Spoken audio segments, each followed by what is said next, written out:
Welcome to the EuroSteppin podcast, where we bring the real deal with European basketball. Hear from the players about how they live as international basketball players. I'm your host, David Dixon, with my man, my bro, co-host, Al Snow. Yes, indeed. Welcome. Let's get it. Man, we coming here today, man, bringing you a very special guest. As you can see, I got my shades on today because I want us to shine. We got none other than my man, my rook, McDonald's All-American coming out of high school from PG County, Maryland. As you know, they did a doc about that. Arguably, they got the best hoopers coming out of that area, and he's one of them. My man was the NBDL All-Star coming out when he played in the B League. My man was second team parade All-American back in 07. My man was all FIBA Cup team. Look, I'm gonna put it to you like this. He's in my top 3 point guards that I've played with. That's all I gotta say. I play with a lot of people. None other than my guy Chris Wright here in the building. What's happening, Chris? Appreciate that right there. That was yeah, you did a solid one right there. I like that. Who the other 2 guards though? The other 2, man, I got to put Rashard Phillips in there. Okay. And I got to put Cliff Hawkins. Cliff. Okay. I like those. I like that category. But you know, you and Cliff from the same area. He might not be from PG County, but you know, DMV. You're probably 10 minutes away, something like that. That's why it's in the water. That's why we believe it's in the water over here. So, Chris, man, you came out being a McDonald's All-American out of high school. End up going to Georgetown, staying close to home. I know you had a couple of options other than Georgetown. What made you decide to go to G-Town? What made me decide to go to Georgetown? So coming from where I'm from on the East Coast, my father's from New York City. You know what I'm saying? And New York City and Georgetown in the 80s and what that meant to our culture, to our people, and all that stuff. When Pat Ewing was wearing the Georgetown, you got all the greats, Mike Jackson, Reggie Williams, Wingate, all those guys wearing Georgetown. You started seeing the name for Georgetown and to black people became huge. Right. You know what I'm saying? You see starter jackets all over the country. So that was ingrained in my father's brain as a kid because he went to the Garden to see them play. You know what I'm saying? So when it came time to me getting recruited and Georgetown became an option, you know, he kind of was really excited about that. And at the time, I wasn't excited about going to Georgetown. I didn't want to go to Georgetown. I wasn't trying to go there at all. I originally committed somewhere else. They had been since my freshman year, and I didn't want to go to Georgetown. You mind sharing with us, not to cut you off, you mind sharing with us where that place was that you committed to originally? North Carolina State. Wow. State. So my whole recruiting process, I never was comfortable in the recruiting process. I didn't like that. I never liked it. I ain't like people coming and talking to me, sending me all these mail. I thought it was all fake. I ain't know what to trust. There's a whole bunch of different people talking to me from different places. I just didn't like it. You know what I'm saying? So I was ready to get over with. So at the end of my sophomore year, I committed to NC State. I was done as a sophomore. So during that time, Georgetown wasn't good either. They ain't start getting good till like my junior year. And the coach left for NC State. And then things started lining up. Austin Freeman went to Georgetown. They had Roy Hibbert, Jeff Green, Pat Ewing, Jesse Sapp, DeJuan Summers, Vernon Macklin. We had crazy talent. And they just went to the Final Four. And, you know, it's the crib. The whole family can be there. All my friends, all my partners, everybody can be there. So I'm like, I'm staying here. It don't make no sense for me to go nowhere else. You know what I'm saying? So that's how I ended up deciding at the time. Okay. It was actually a lot of other factors too, you know, favorite players in the NBA. People don't understand, like, one of my favorite players growing up was Jason Kidd. And Jason Kidd played for the New Jersey Nets with Byron Scott as a head coach. This type of offense they ran was the Princeton offense. And Jason Kidd was the man in that offense. Georgetown. Right. And then the Wizards ran the Princeton offense with Eddie Jordan. And they had Gilbert Arenas averaging 30 in the Princeton offense. So I'm like, dang, you can get buckets in this joint, you know. That was my thought process on it. So that's how it all kind of happened. Mm. So 4 years at Georgetown. Yeah. I would say you had 4 good years. And I mean, in your book, you might say different, but from the outside looking in, you played well. You played well. Dave, I want to touch on that a little bit myself. I'm looking at your hesitancy when we're saying you had 4 good years. Tell me how you feel about you averaging 15 your junior year and it dropping it's a smidge under 14 your senior year. How you feel about that, honestly? So junior year was different. I had Greg Monroe. That was my sophomore. He's a sophomore. I'm a junior. Yep. Boy can pass. So the game was real simple for me, real easy, and the way we play, everything went through him. So I was getting a lot of just easy, uncontested shots, pull-ups, layups, just easy stuff because he was so dominant on the block. My junior year, we became guard heavy, and I had to be more reliable. I had to make sure people get shots. You mean your senior year? My senior year. We became more guard heavy. Jason Clark stepped into the rotation big time. We had 3 or 4 guards, that were all capable of scoring. And also I got hurt. I was playing my best ball with like 9 games in the regular season, and I broke my hand. I broke my hand here. And I was out for the rest of the season until postseason play. So I missed like the 4th quarter of my senior year. Yeah. Can you show us that one more time? I think it looked like there's some. Oh, okay, got you. Yeah. Got a plate in there and all that. So that's how I dropped. So my hesitancy on my career is because it's so much. You going to, y'all know how it is. Y'all hoopers, man. You go into a situation, you got a kill list, so you got a plan on what you got to do, how long you trying to be. Extremely high. Yeah. So for me, I had a solid career, and I did good. But in my mind, I was like, man, I left so much out there. So much meat on the bone, huh? Man, what? I left so much food out there on the table. So that's how I feel about it. But hey, it is what it is at this point. So after your 4 years, mm-hmm. your dream of going to the NBA didn't come true, didn't get drafted. So you end up coming to Europe. Right. That's where I met you. You was my rook. Everybody who don't know, this is my rookie in Turkey, in Edirne Olen. Mm-hmm. Before coming to Turkey, what did you expect? How was you feeling? What was your thought process? Did you know where you was going? Did you know what was going to happen? Were you nervous? Can you tell me about that? Man, I was coming over here to kill all y'all. That was my mindset. We on the same team. How you gonna kill me? I ain't know you yet. Dude, I thought that's who I was gonna have to play against. And so my mindset when I graduated was it was an NBA lockout year. So the draft happened, and then there was a lockout. So it was nothing happening. No talks, no summer. I wasn't trying to go overseas. I was trying to get in the league. So I would have did if it was a normal year. I would have went, through summer league, try to get in like that, or y'all know how that go. Then go to summer league tryouts. Right. I would stayed home. Probably did the G League or the D League, whatever it's called at that time. I wouldn't have came overseas, but it was no options. Everybody was sitting down because lockout.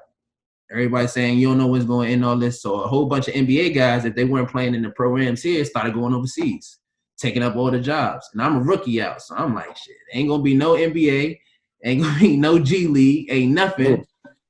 I'm trying to get paid now too.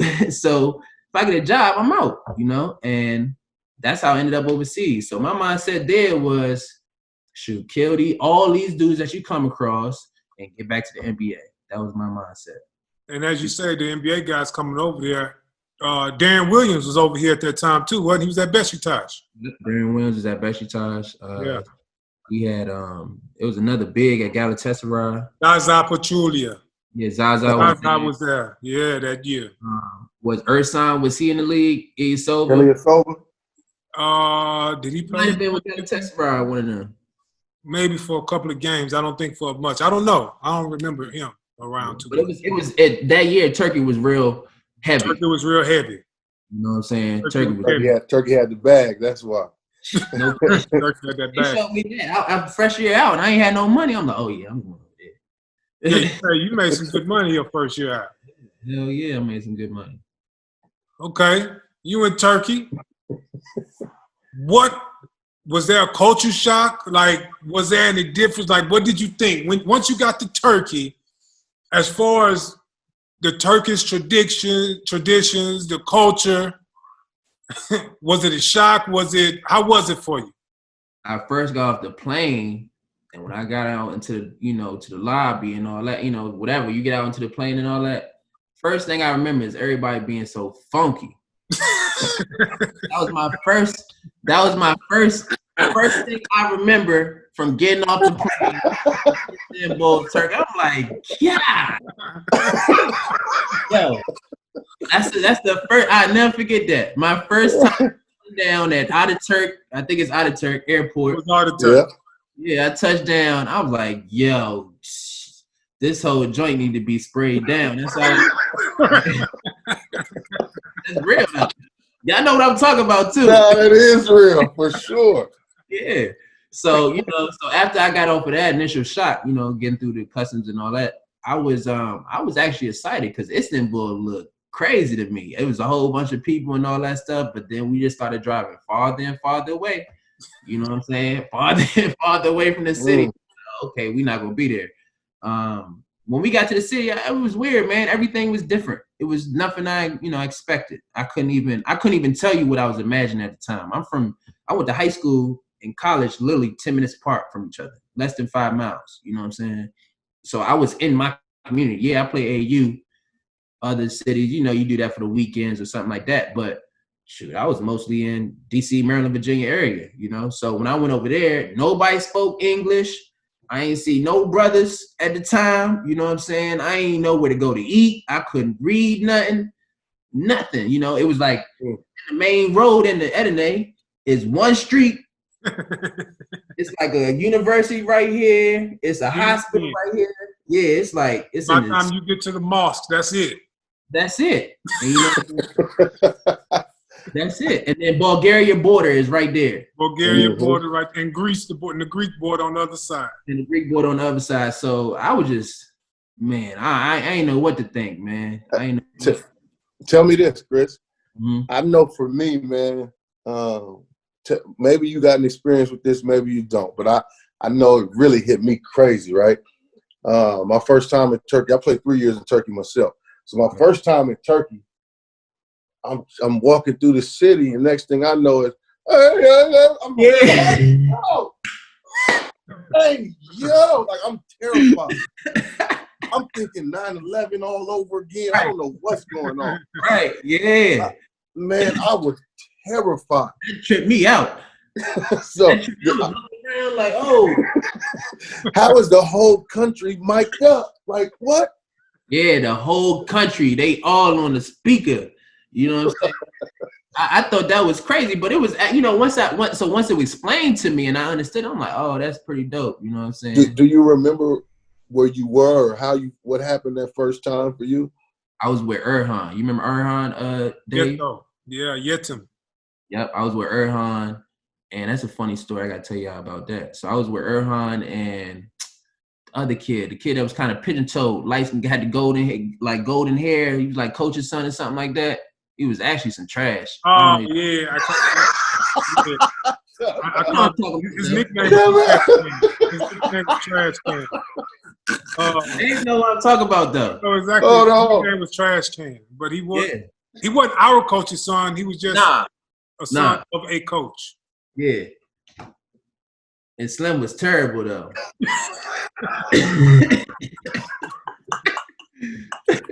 And so look, back to the story though. So what happened was they was taking me in the car. They was taking me in the car to a barbershop. Mm-hmm. And they had some music on and all that. And that was the first time I noticed it because they had turned the music down. Mm-hmm. they turned the music down. I was like, oh, and then they explained to me. I'm like, oh, all right. You know what I'm saying? But that was it. I remember that because I was in the car with them, Erhan and and then they took me to the barbershop, and that was terrible. Talk about that cut, man. That first European cut. Well, it's really Dave's fault, to be truthful, to be honest. I didn't cut your hair. That wasn't the first time you did it? Oh. Okay, so it wasn't your fault. I came the second time because you were so mad about the first time. Okay. So the dude said, I said, man, just after wait 3 months or 4 months, you ain't got to cut, you just got to fro now. You know how it goes. Right. So I'm like, man, just line me up, dog. I ain't nobody out here. I ain't, just keep me clean. You know what I'm saying, dude? I told Erhan, he's like, yeah, okay. How you? I don't even remember how to say it in Turkey. He's like, yeah, okay. I'm all right, bet. So my man, and I'm like, just shape this up and all that. He's like, all right, cool. Man, he went right on this side right here, and dude went straight right here. Down. And straight down, cause hey, I am not lying, bro. Straight down. Remember that? And then I was like, yo, line this up for me, line this up. And took it all up.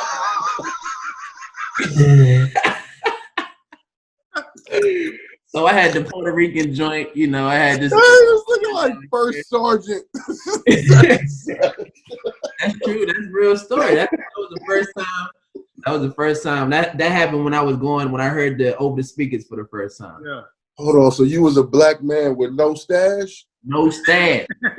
Oh, we don't trust those. What? Then I had the straight box,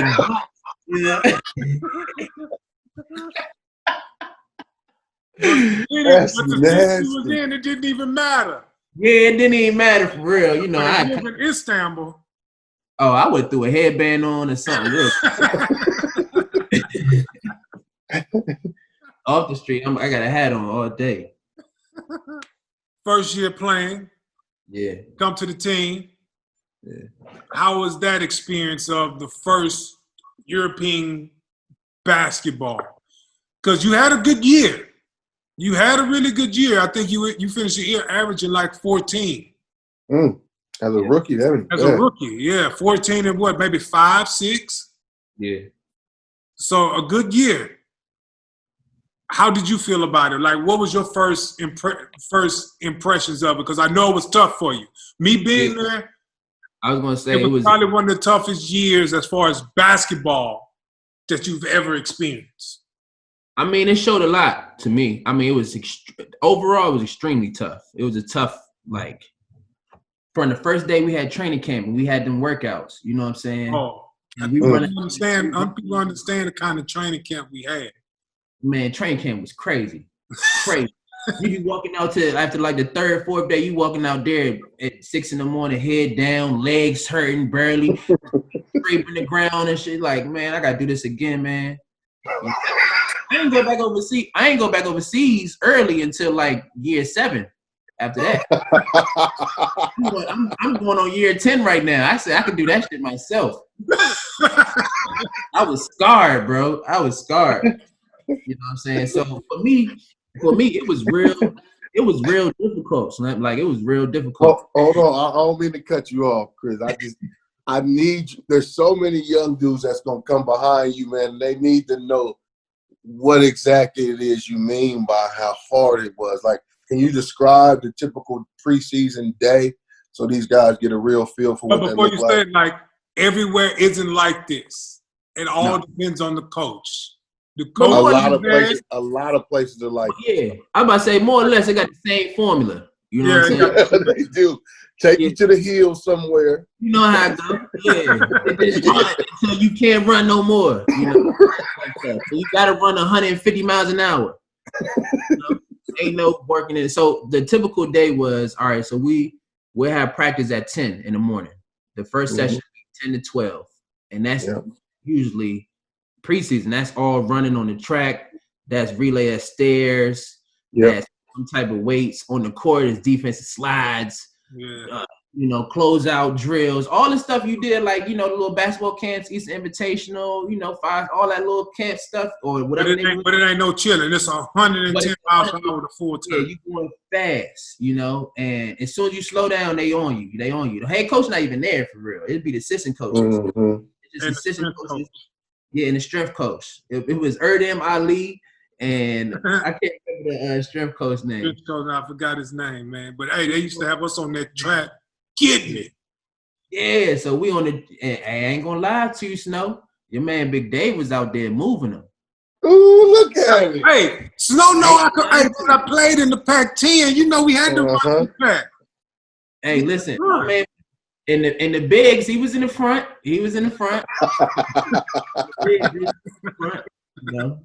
But nah, so typical day. I'm also from the south side of Houston, man. You had to learn how to move and jump fences quick. So we would have that session 10 to 12, right? And then we'll go to the one restaurant that we got in the whole joint. Got a little lunch. The Point. Huh? The Point. Yeah, The Point. We'll go there, get some food, and then we chill for a couple hours. And then you got your evening session for like 5 to 7. You know what I'm saying? And that's just straight work. You just straight hooping, different drill, different stuff, and it's like boom, boom, boom. It's really like the thing about overseas and some of these programs is really like college. Yeah. Yeah, it's exactly like college. The amount of just emphasis they put on stuff. Even the game, if you look at EuroLeague games, all them joints look the exact same. Because the coaches run it. Like there's no player, LeBron James or KD, they ain't no taking over. You got to do what the coach say in Europe. Right. It's starting to swing more though. I ain't gonna lie though. It's starting to come more to these guys getting more individual, and the coaches are accepting of that. You know what I'm saying? Because I saw some EuroLeague games these couple years, these boys getting after it. Mike James and such, right? They ain't locking. They getting busy. Yeah. They getting busy. But with the old school coaches that's just still around, they ain't letting that happen like Obranovich that's at Fenerbahce. He ain't let you get loose like that. Or one of them other cats that's, I can't think of no names right now, but them older school coaches, nah. Well, he has a particular, it's funny that you say that. It's coaches that have particular styles, and what I've learned is that some coaches call it like accidental basketball. Yes, exactly. Yeah, that's funny because I talk about that a lot. Yeah. When I was a rookie, I had a coach who's now in Euro Cup in France, Coach Doge, and he used to say to me, at the time it was his broken English, he would say, "You play too much on luck." I didn't know what he was trying to say, right at the time. Right. But as I got older, I'm like, I get it. Like in Europe, they play by these rules. Like when there's a hedge, you throw back. Right. Yeah. They're not taking no chances. Right. Yeah. That's the point guard lingo. I know exactly what you're talking about. The hedge kind of telling you what to do. Right. So, but that's the same thing. A lot of coaches are like that. You know what I'm saying? They don't like to play accidental basketball. They know where the shots are, where the points are, and all that stuff. Accidental basketball can be categorized as, penetrating kick, and you just play out of that. You know what I'm saying? Or motion offense, kind of like what we do, what the NBA does with the Warriors. Accidental scoring. The triangle offense is structured scoring. You know what I'm saying? Structured offense, and these guys are more adept to that Phil Jackson type philosophy, and which is weird to me though, because if you think about hoops, all these European coaches worship Bobby Knight. Right, they do. All of them. Bobby Knight ain't never called one play in his life. All right, man. So with the season being, where you seen how much structured it is in Europe, how was that for you, man? With the styles and the change, and because I was there with you, I know that coach was tough on you. Yeah. How was that? What was you thinking at that point? How did that go for you? Like, what was your mindset when you seen how everything was and the coach you had to deal with? I mean, for me, I felt comfortable going there. in any style that I was going to be in. You know what I'm saying? I had played in the Princeton. I played in, a fast pace. I played in the flex. I played in so many different offense. I wasn't worried about how I was going to figure out an offense or defensive scheme. The thing that was such a shock to me was that I had just came from a coach that was very laid back for 4 years. You know what I'm saying? Very, very laid back. And his demeanor and his approach, even if he got aggressive, it was laid back. His style was just that way. He was the opposite of his father. My coach, JT3, was the opposite of his father. Mm-hmm. And so when I got to Turkey, he was the opposite of my coach. You know what I'm saying? That I have been dealing with for 4 years in a row. This is me talking 10 years later now, Dave. This is 10 years later. So I wasn't ready for that type of energy off the rip. I was prepared on the court because I wanted to compete and I had my own goals, but I wasn't ready for that type of energy. You know what I'm saying? I wasn't. Quick story. I like that. When Chris said he wasn't ready for that type of energy, that was a game we played in the preseason in Greece. I think it was in PAOK. Now, people don't know this. As a rookie, you don't know all the rules when you come over. No. And Dave, and with that, the dudes you're playing against know you're a rookie and know you don't know the rules. Exactly. So they'll do little slick shit like, as you're crossing half court, jam you up. Yeah, backcourt on you and dumb shit. Oh man, you know all the tricks. Yo, that was one of the. It's funny you say that. That's one of the only time I got picked in my life was calling to play as a pro like that. Was calling to play as a pro. I'm calling to play and dude jam me up like that on the and pick me. I was like, oh man, that's how I can always remember that. That's some slick shit right there. Mm-hmm. Yeah. So during this time, I think we was blowing the team out. Matter of fact, I think they was pressing. I think Chris probably got caught up in the trap or something. So what Chris did was everybody else from America do. Turn to the ref, time out. And Chris, so your man went off on me. I don't even know if he was talking Turkish, English, something else. You know what I'm saying? He went off, foaming, face, eyes bulging, going crazy. I'm like, dog, I don't even know what I did right now. You understand? Like, I don't even know. Man, so I'm having a good preseason and all that stuff. I'm playing well. So we're up by like 20. And we cooking. So big homie had to stall him. He had to tell him, like I ain't know what was going on. I had to go talk to the coach, man, and let him know he was wrong, and this guy's a rookie. He don't know the rules like that over there. Every American rookie that come over make that mistake. So for all you guys who's looking right now, and you have not been to Europe, right? You cannot call the timeout on the court, and you cannot rip through and dribble. No, you gotta use what they call a crossover step, right? Before you put that ball down. And they looking at us like, oh, you gotta look at these dudes talking some trash. Okay, you gonna find out.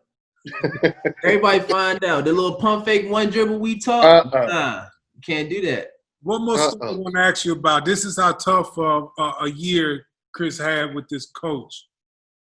Chris, what you tell me about the game that we lost against Tofaş?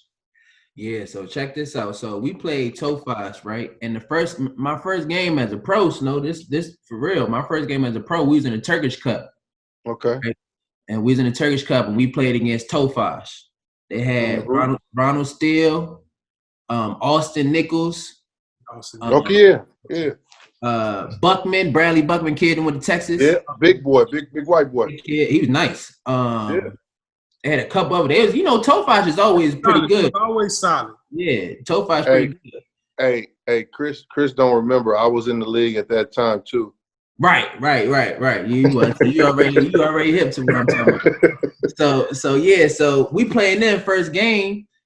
Come down the last play of the game. I hit a float at the buzzer to win. My first game against them, right? We playing, I came down, made a move, boom, floated with like 2 seconds left, we went. and we ended up playing Fenerbahce next round, getting smoked by Fenerbahce. But that's a whole another story. So now, fast forward to regular season. Now we playing them again. I had like 20 points in my first professional game, the Turkish Cup. I hit a floater to win. I'm like, yeah. So we playing them next. And we kind of off to a good start in the season, surprisingly. You know what I'm saying? I think it was. I don't know. We kind of lost again. We lost to Galatasaray. I was expected to lose to them. But we beat somebody else. I don't know. We was kind of in the good. The team wasn't in a bad moment. So the day before we traveled to Tofaş, the coach called me into his office. You know what I'm saying? He called me into his office and he like, Chris, I want to talk to you. You know, I'm like, all right. He like, you know, I'm probably at this time like around what I imagine, maybe 15-5, 16-5, something, you know, something around that. And he like, I don't like the way you playing. I'm like, oh, all right. What that mean?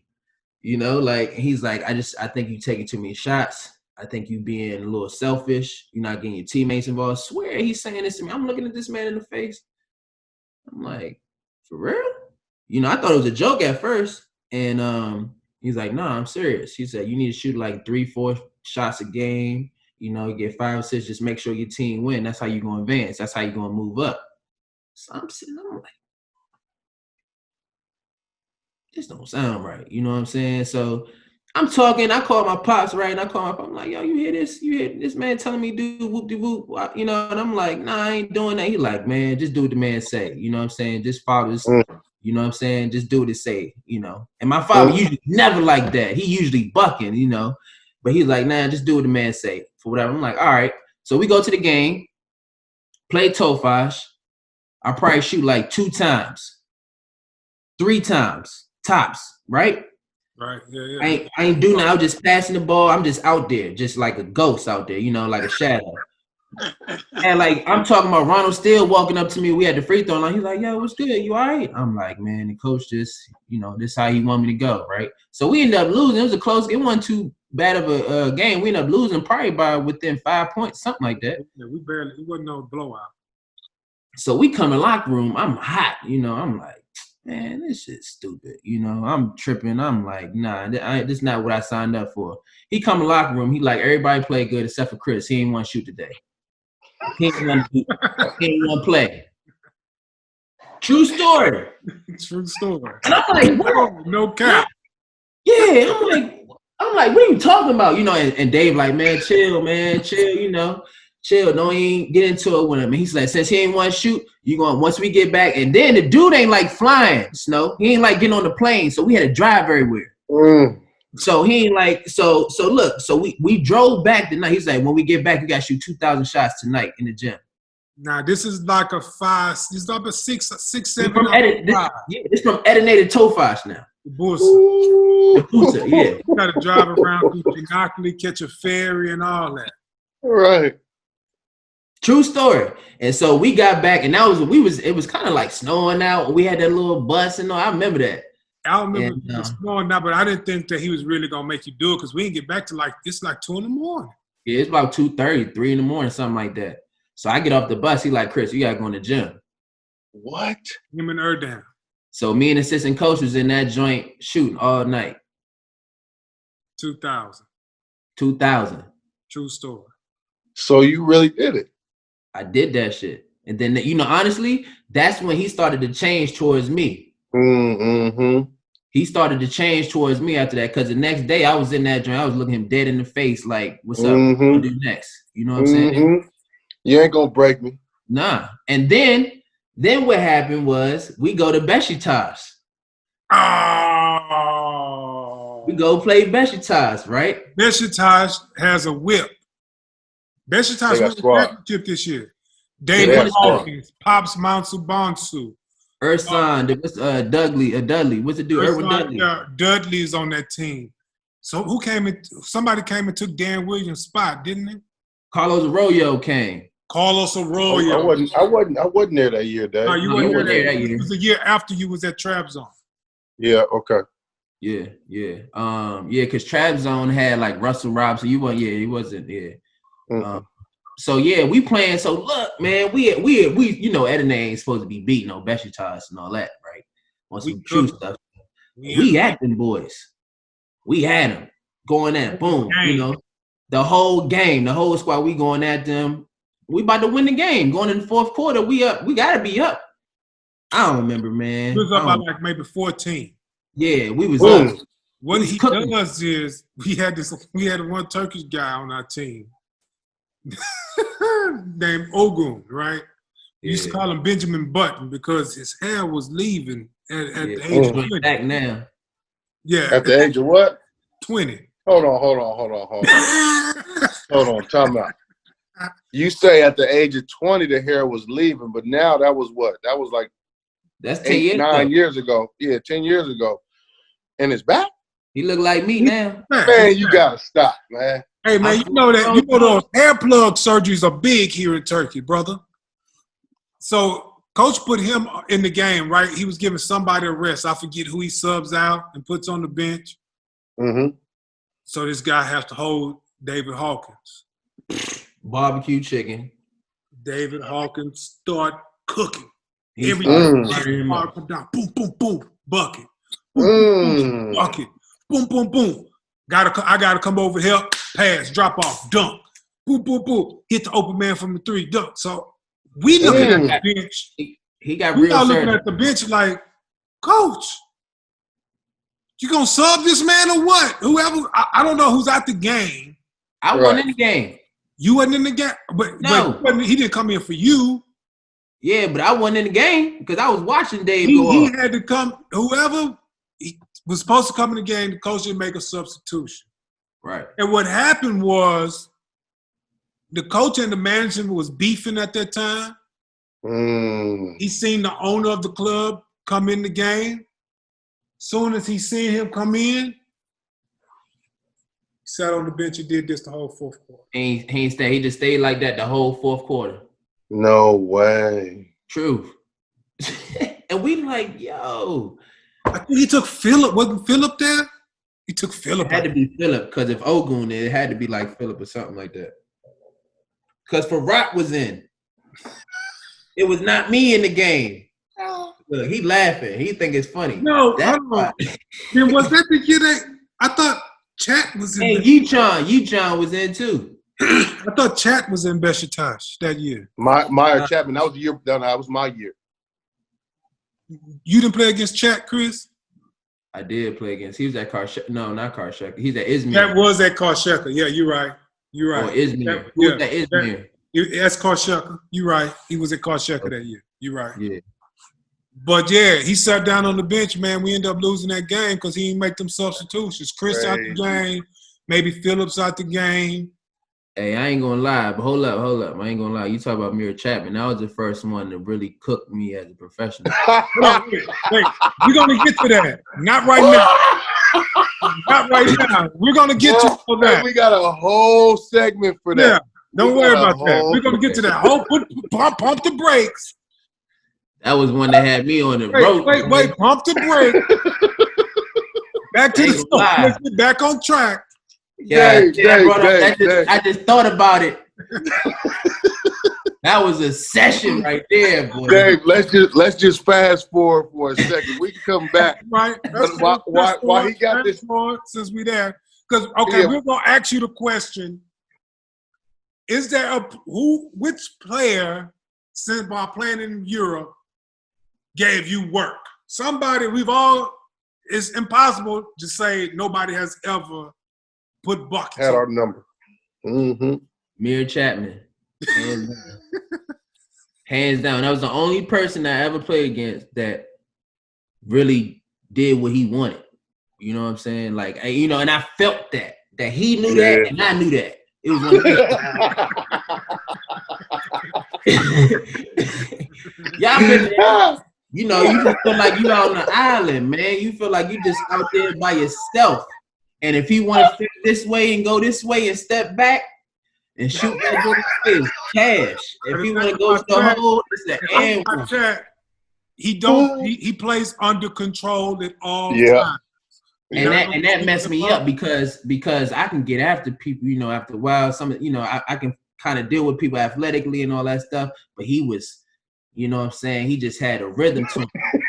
That's how he plays. Bro was, you know what I'm saying? He had me just rocking, and then And I ain't gonna lie. So what happened was, you know, and I kind of knew what the situation was, and I come out the game because, you know, I'm getting.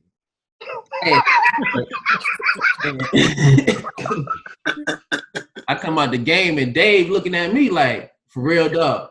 You just gonna let him? He just flat out. He just, you know, I'm already mad. I'm knowing what's going. He is cooking you. Like you need to wake up. I'm like, oh man, you know, and I'm rookie year, you know, man. So David punished me. So you come out the game and Dave is keeping it all the way real with you, like, hey, bro. Since day one. I always do though, man. I mean, since day one, he like, yo, you better shake back, youngin. You know what I'm saying? Look down the bench on. I got the towel draped on me. Feel like, you know, you just got out one of them sessions with the Brick Bro or something, you know, just in the backyard. That's how I feel. And he did it real easy. And he had the headband real crazy on his head. And he had the short sagging on me. He had the sloppy swag a little bit, right? Sloppy swag. Baldy. I'm like, he had a fade. He stayed with a fresh cut fade. That wasn't no fade. That was a baldy, bro. He had a baldy and a headband. He had the sloppy headband. He always had a sloppy joint. Yeah, always. And he had a short sagging on. Shout out to him, man. Baggy, extra baggy. Yeah, extra baggy. That's the real one though. Shout the real one. He from Dallas. Yeah, shout out to him. But he was destroying everybody. That wasn't just. Nah, he got game. He got game. You know, so. You know, Chad at one point, he was a Euro Cup all-time leading scorer. I could see that. Euro Cup. I could see it. I think somebody just passed him maybe 2-3 years ago after he retired. Yeah, that's true. No, I can see it. Yeah, he real crafty, man. He know how to get his space. He know how to get his shot off, and he ain't even. It was a lesson. I learned. You know what I'm saying? He cooked me. Sorry, I ain't get to see him again though. Well, the reason you didn't get to see him again because some unfortunate incidents happened that year. Yeah. If you don't mind, you know, explaining what really went down. So, like I said, going into that year, my whole goal was to, you know, cook and then get back to the league. That was my plan, you know, and so, or get to the league. That's what I was trying to do, is get to the league. So, I'm having a good year, like he said. I'm having a real good year. I don't even remember I never looked at my stats from my rookie year because everything just went to a blur after that. And I come in the gym shooting, like early before practice, and I'm shooting, you know. We was gonna have morning practice, so we have morning practice. We lift weights, right? And I was there. I got there a little early, just, you know, shooting around before 15, whatever. And I'm shooting, and I started noticing the whole right side of my body, right arm, and stuff just started feeling real, like, you know, your foot fell asleep or something like that, and you get that tingling feel. It started feeling like that, but it was also hot. You know what I'm saying? And then I started feeling in my leg. The next thing you know, it was like from neck down, I was feeling like, I'm like, damn, this shit, you know, it's crazy. And I couldn't feel nothing. And then so I told the coach, by this time, me and the coach kind of cool, by the way, you know, the head coach. And he told me to take the day off, which was surprising. That's how I'm saying we was cool. He told me to take the day off. So I'm like, all right, you know, so I took the day off, and they took me I took the day off, went home, and the next morning when I woke up, I forgot about it and I fell straight to the ground. I couldn't get up. I had to call him. I had to call Dave, come help me out and all that stuff. And so then they took me to the doctor again, but this time they took me to the doctor. I was in a wheelchair. And so when I went to the doctor, but that's before Istanbul. Okay. So you was in practice at this point. Okay. So I'm in, this is in Edinburgh. He took me to the joint, and the guy says again, he looks at me, I come in a wheelchair this time, I can't walk. And he come in, he say, I don't think there's anything wrong with you. I think you can go back to practice. I'm saying that's what the dude says. So I'm like, what you mean? He said, yeah, you good. You can be in practice this afternoon. And I'm confused because I can't move, you know? So I snap. I started smacking stuff, throwing stuff. You know what I'm saying? I'm like, how you lying to me, you know? I was already fed up with the whole situation, how things was going the whole year, and how this coach I deal with, the city I'm in. It was just it was crazy. I ain't had no internet. and all I had internet was on my iPad and stuff. Man, my Xbox blew up. That's another thing. Make sure y'all got the right power outlets and all that. You was there. We was playing. Me and Dave was sitting there, and the joint blew up. So I was so I had a little fit and whatever. So they agreed to send me to Istanbul, and then I went to Istanbul. And you're clinically diagnosed with MS if you have like 3 or more lesions in your brain or your spine. And I had like 9 in my brain and like 4 on my spine. Damn. Yeah. So and it was other ones. So it's basically like it's like a light bulb that it'll show, and then it's 9 lit up light bulbs, and then it was like 3 or 4 that weren't. So they had been there in the past. Then I had my spine as well. And that was causing me, and I had been complaining the last couple of months about, damn, my back feel funny and all that, So now I'm thinking about it, and then that's why I was clinically diagnosed. And then on the ride back home, from going from Istanbul back to Edirne, I ain't had no internet. You know what I'm saying? So when I got back to my to the room, I got like 100, 200, 300 text messages and Twitters and all this stuff. People, an article came out with me quoted saying my career is over and I can't do nothing. Yeah. People hit me up all the time like, yo, what happened? What happened? And then I was with Dave.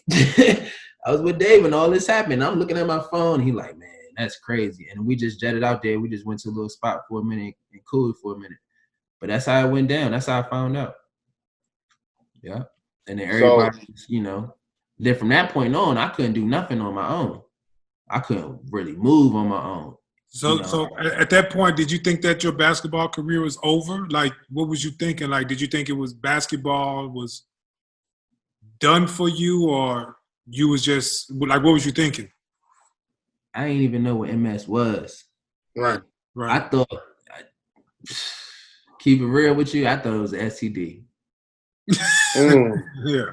I was like, dang, one of these Turkish joints done got me. That was my first initial thought was that. You know what I'm saying? I don't know. I don't have MS is not in my family or anything. I don't know anybody with MS directly, or knowingly. But when I started reading about it, and it was saying and all the stuff that, like at that time, reading the internet about it was like, dang, like you can't do nothing. You know what I'm saying? Oh, this is a wrap. And I just didn't, that didn't make sense to me. So I never really thought about my career being over. I just had to figure out what was the right method to get back on the court. I never, not once said in my career was over. I never said that. Never even when I'm in the bed in the hospital, I never said, I think my career is over. Everybody was coming up to me like that. No, that's powerful though. I think that's powerful. I think that's probably why, sorry about that, fellas. I think that's probably why, you bounce back. I'm sure it has something to do with with the way you bounce back from it. It did. It had also a lot to do with Dave's wife helping me out. Dave and Dee. That's what it had a lot to do with. They really walked me through everything in terms of doctor's appointments, in terms of making sure I was eating, making sure my stuff was correct when I had to go. They helped me out tremendously. You know what I'm saying? And just making sure that I was okay. So I was blessed. That's how I was really able to get through it, because I was still there for 2-3 weeks, right? Something like that. Yeah, you was there for because I couldn't get on the planes and nothing like that. Because I couldn't. It's not good for you to travel right now because you were still having the feelings in your leg. They said my leg go up, that air pressure will mess with you. So I was getting like steroid shots to take the pain away and stuff. In order for me, because I wasn't really prescribed on any medication yet. I ain't going that far. It was just really just diagnosed. So all this happened, right? The whole team is like, this man died, nigga, for about 2 weeks. We got a game against Fenerbahce. Nigga, even the fans in that motherfucker. You remember how our gym was live? You remember that snow? Like our gym was always hype, crunk, live. Not that day, not that game. And we played against Fenerbahce. Nah. Niggas wasn't hype. Nobody was hype. Nigga, we Fenerbahce blowing inside. I get hot. Like, man, what are y'all doing? Y'all here playing like some bitches, man. This nigga gonna be all right? Right. What y'all play? Shit, but man, We don't matter what nothing you said. Everybody, man, it was just over. Yeah, it was everybody was real like, like Sorry. when the whole team came to see me, people give me rosary beads and all the time. I'm like, yeah, listen, I'm all right. You know what I'm saying? I'm gonna be all right. Like, don't be doing me like that. Damn. Still got a lot, I got a lot to do. Right. Surprise. Yeah, I'm like, everybody walking in like they crying and stuff. I'm like, no, I'm good, bro. I'm gonna see you later. You know what I'm saying? Right. But at that time, see, it was just such familiar, and I understand it. It was such familiar, territory for everybody. This is an athlete that's now has a condition, and if you know anything about the condition, you're like, yeah, that's a wrap. Mm. So I understand it now. I'm looking back at the time, I just was like, man, y'all just leave me alone for real, because y'all are tripping, and that's how I think. But now, just over years and just, you get older, I understand where it's coming from. Now that I have knowledge on the condition, Right, and right. how it's going to affect people. All right, so after you left Turkey, man, we know you still, was able to still play. Like, you just finished your 9th year of basketball. After that, played in the D League. I know the year after that you got called up to the NBA, 2 NBA teams, if I'm correct, the Mavericks and the Pelicans, which is Mavericks. Okay, they got called up to the Mavericks. I know, which was, you finally got a taste of that league. Yeah. What was that like? First off, we got to back up. You know how crazy it is in Edinburgh, man? I'm thinking about the fans. You remember the dude had a heart attack in the stands? Yeah. Nigga died in the stands. And then came back and was sitting up like it was nothing. Wait. Yeah, true story. I gave him height. Bro, he had a heart attack in the stands. The lady was like, ah. Hearing, like, man, crazy fans. Like, we was like rock stars in the city. Yeah. He had a heart attack. And then next thing you know, he popped back up and was sitting up there just chilling. Man, what? I'm serious. It was like we had to wait for about like 10 minutes, 15 minutes. The paramedics and all that came out there. The next thing you know, bro was sitting up watching the rest of the game.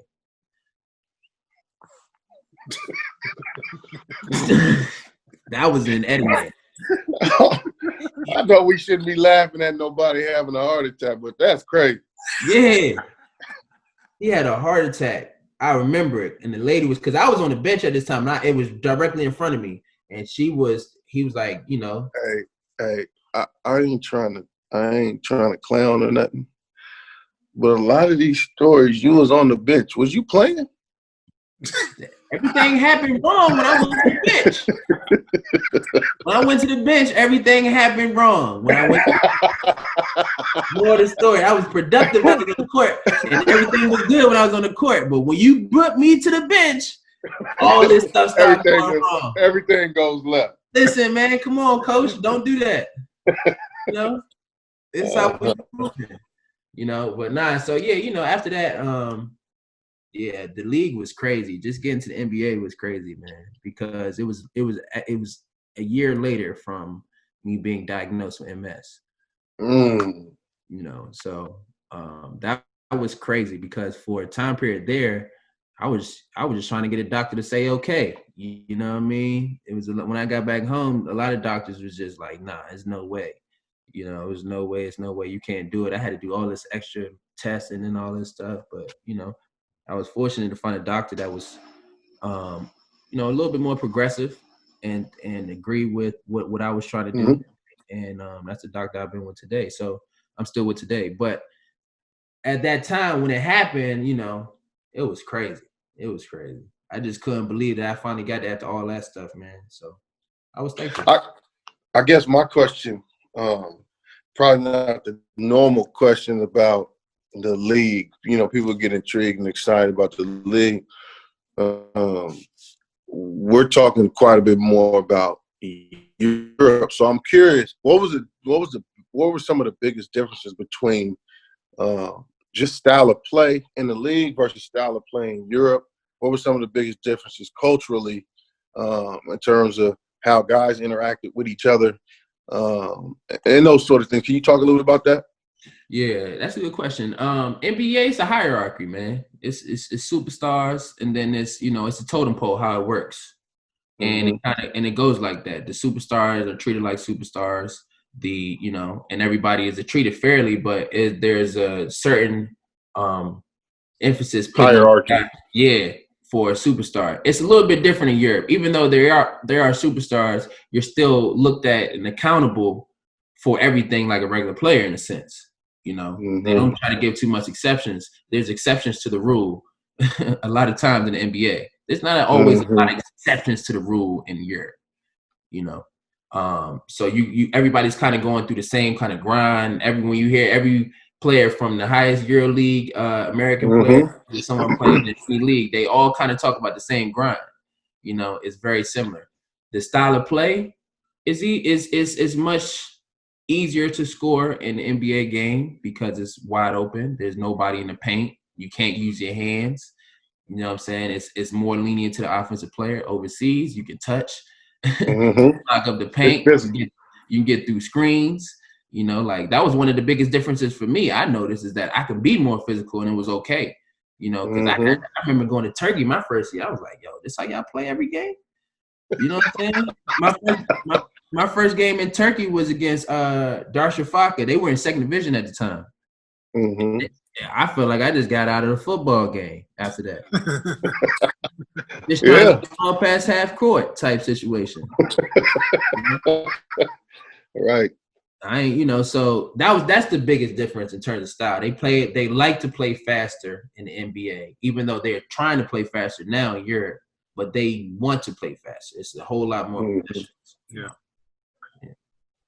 So you continue to play in Europe, man. You've played in Italy, you've played in Poland, you've played in France, you've played in Israel. Out of those countries that I just named, including Turkey, which was your favorite as far as a country, lifestyle, culture, and everything?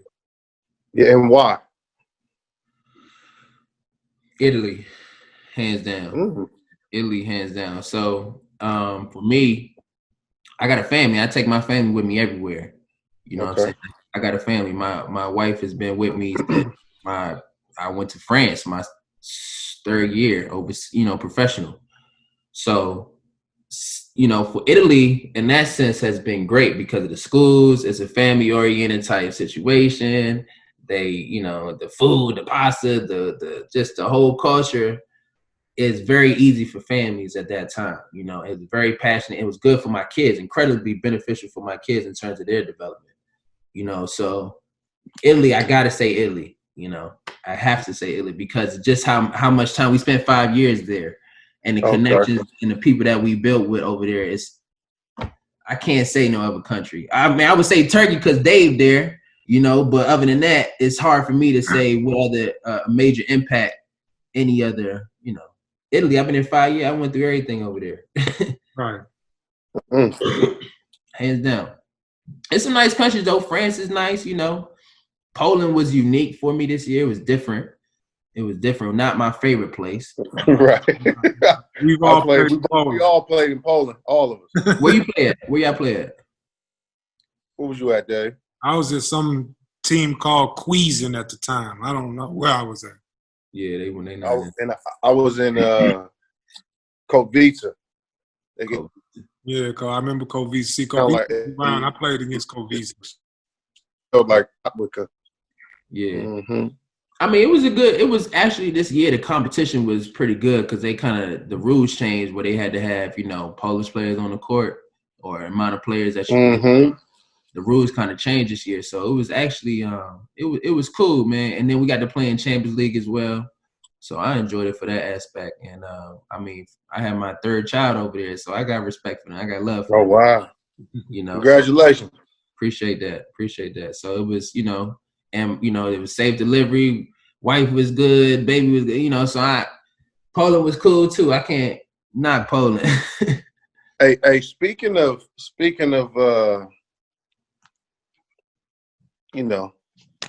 these different places you played in, and I kind of want to jump into this game we like to play on the show.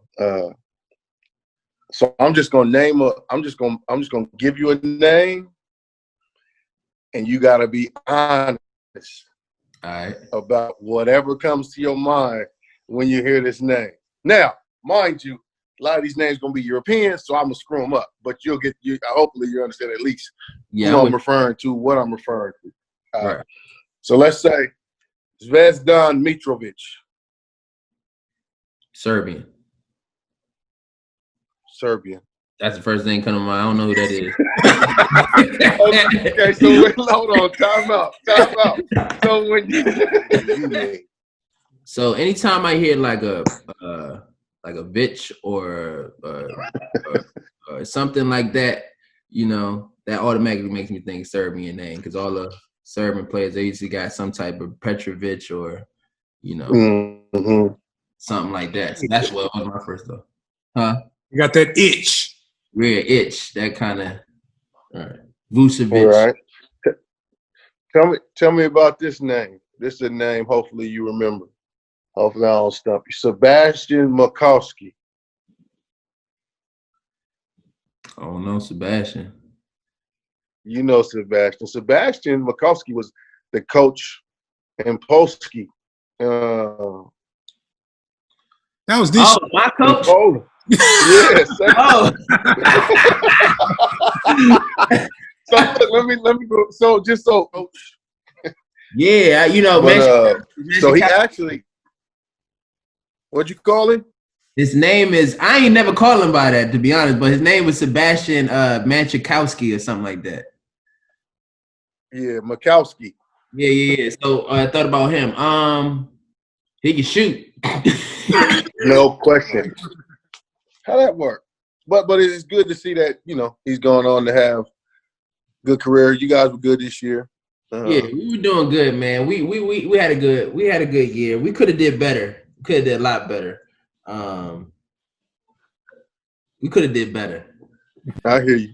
But we had a good year though. We had a good year. I would have liked to see us finish the year, because we were kind of we were in that time of the year. It was like late February where everybody got tired, but you're getting ready for the end of the season, and you're getting ready for the last go at it for real. And I would have liked to see us in that mode, because we had kind of went through the trenches and all that stuff and fought through a lot of stuff. He had a lot of injuries during this season, and then we got to where we were finally healthy. So I would have liked to see where we went. So it could have been better. In Champions League, we were terrible. We were terrible. Terrible. I don't want to throw too many names at you, man. I just want to get a feel for some of these European names, just to get a feel for. Because some of these guys coming behind you, man, this is all the stuff that they're gonna have to see and deal with. They're gonna have to learn. That's a German name. That's a Serbian name. Can I throw a name out at him? Absolutely. Gökhan Tostomer. You ain't gonna never forget that name. The enemy. You said the enemy. That's first thing come to my mind about him is the enemy. I appreciate the I learned, but that's how I look at the first thing is like, nah, dog, I ain't never rocking with you. Damn. That's how I feel. Like never? The enemy? That's how I feel. It was rough. It was rough. I ain't really rock with him. Yeah, I ain't rocking him at all. That's all right, man. It's like that, man. We all go through coaches we don't rock with, man. It's a part of life. Coaches, people. I mean, he was tough though. He was good for me though. And when I look back at it, he was actually pretty good for me. Me saying that is me coming a long way too. Yeah. But he was because I had to go through that. I think going through that prepared me. You know what I'm saying? Because I kind of met the tough dude off the rip. And I haven't really come across no coaches like that for real too many since. I'm sure I will. I think if my path was a normal basketball player's path, and me in the sense of I didn't have the little setback that I had with the MS, I think I would have reached a lot of higher heights quicker. You know what I'm saying? Mm-hmm. I think I was in line for that. It just I just got derailed at the wrong times, you know. But I definitely think I would have been 5-6 plus years EuroLeague if I would stay healthy. Do you think that that's what I wanted to ask you? Do you think that we know that how good of a player you are? We know the accolades that you've had being a young player and until now. Do you think that you should be in that position? What you mean now in terms of being in EuroLeague? Like being consistently on the EuroLeague team, getting the EuroLeague money like that. Because to me, I think you're better than a lot of players that's in that position right now. Yeah, no, I think I need to. Yeah, I do. I agree with that. I think I want that opportunity to play on that level. You know what I'm saying? Just to get that competition and to understand that I can compete on that level. That's big for me. You know, I feel like I'm better than a lot of them dudes. I'm just being straight up. I ain't even trying to hold nobody, but I'm going at you as soon as I get on the court, and that's how I've always been. You know, I'm very hungry. I'm very hungry. I so much more that I want to accomplish. Just me personally. You know what I'm saying? What's taking me, what takes the fire away, and you know the way you got to keep challenging yourself is dealing with the financial part. Can take the joy out the game. You know what I'm saying? Yeah. And just having to constantly fight for what is yours. You know, that's the whole nother side to the game that people don't really understand. That, you know. Talk about it. So the thing about it is teams don't pay on time, you know, and in my situation, when teams don't pay on time, I got a family. So you got to manage out when you do get paid. You got to kind of project. You might not get paid for 3-4 months. Just depending on what's happening with this club, because these are the situations that you could be in. So you gotta be ready to hold. You gotta have money that can pay for this. You know what I'm saying? That can pay for your lifestyle, so everything don't change, and still be productive and still support your family everyday life. You know what I'm saying? So having to juggle that and having to balance that, as well as having the label of MS on me, has been a balancing act. Mm. My standard as a basketball player is risen. The bar goes higher because I have multiple sclerosis. So I got to do everything 10 times better. If I don't, then they automatically going to go with another kid. You know what I'm saying? That's just the nature of the beast. And I understand that. You know, I understand that. You know, if it was a normal playing field, yeah, I'm in there. No question. It ain't even no hesitation. I'm in there. But because of the situation, and what I say by the MS is, so I've had to have IV injections once a month of type every month since I've had MS. So I have to go to that was one of the reasons why I stayed in Italy for so long, because the medicine was easily accessible and I could still play. Everything was cool, you know, but a lot of teams didn't want to sign me because they got to deal with the medicine. They got to make sure this, they don't know really. So it's a liability. It's just a lot of situations that So my criteria for meeting, you know, a EuroLeague level or so forth and so on drops because of the stigma attached to me, you know. So that's something I had to battle. So for me now, coming off the year I did and how I kind of feel physically and how I feel about, you know, where I'm at in my game, I'm ready. I'm really hungry. Yeah. I want to get, you know what I'm saying? That fire is strong right now. That's real. Chris, we know you also recently started a podcast called Dog Talk. Why don't you tell us about Dog Talk, man? What's it about, man? Let us know. Tell the people what's Dog Talk. So really what came about, man, and I ain't sold this to nobody. Shy, please. It's all right. Can you give me a second, please? All right, thank you. So how it started for real was, so Mac McClung kind of called out us Hoyas, you know what I'm saying? And he felt the reason that he left is because there's no brotherhood. He didn't feel that over there. He just didn't feel, you know. We heard that. And we kind of feel that in the sense that we dropped the ball with that. I ain't going to blame McClung. I mean, whatever. He want to leave, If he want to name that as a reason for him leaving, cool. But we also feel that we need to be more, we need to show our you know what I'm saying, show who we are. We need ended up transferring to Texas Tech. We ended up transferring to Texas Tech. So what that came was a discussion. So Hoyas, you know, all crazy because McClung leave, and we had 6-7 other guys leave. Yeah. We got me and my man, Austin Freeman, on Instagram Live, Hoya Locker Room Talk. And we got on there, and, you know, it was the first time that you kind of hear what's going on behind the scenes of any era. Because nobody talks at Georgetown. Nobody talks at Georgetown. It's just from player side. We only, you know, it's different. It's a really different circumstance. So we decided after the pod, everybody loved it. Everybody liked hearing us on the live, and like, man, we would love to hear these stories. So we decided to just start interviewing some young, you know, some old Hoyas and getting their perspective on what it was like, what we need to do to get, you know, get back. And then also being from this community, we eventually want to get, you know, from the DMV community, we eventually want to get people from our community involved. So it's just something that's growing, that just happened organically, and, you know, something that we enjoy. It's called Dog Test. We post every Sunday.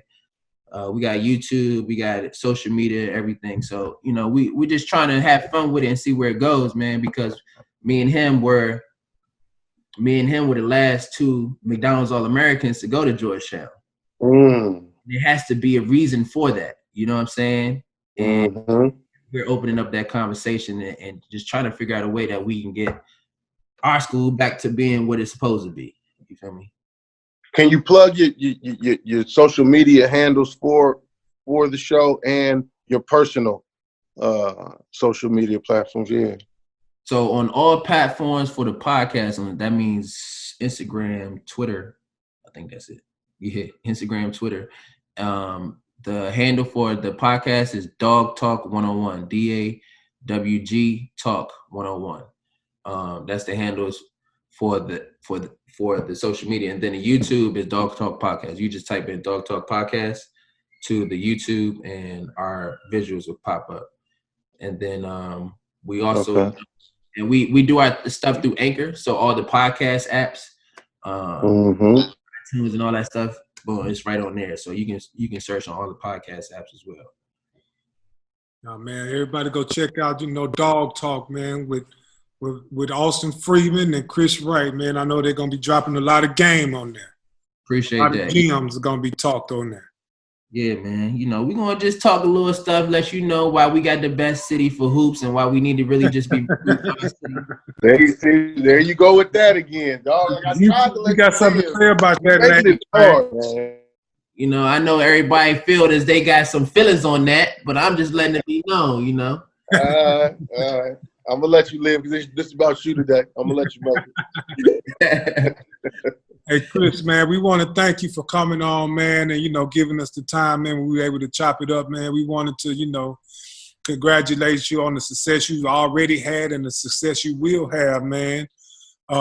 You've already played 9 years professionally, which a lot of players haven't lasted long enough for that. So, man, just want to thank you for your time, man. You know, whenever you need something from us, man, we hear from you. We're here for you. And, man, thanks for everything you did for us. Definitely, man. Appreciate y'all boys, man. You already know. You know, I appreciate y'all. Anything we can do to help, anything I can do to help y'all, I'm here for it. Dave, like big brother to me, know you the same. Now, shit. If he vouching for you, I'm vouching for you. That's how it go. Chris family, for real. Yeah, so I appreciate y'all. I like what y'all doing. This EuroSteppin is dope, man. I think people get behind it. Y'all got to train. We're going to try. We're going to try, man. We're going to try. We trying to come on Dog Talk whenever we get a chance. Oh, we need y'all. We need that talk, you know.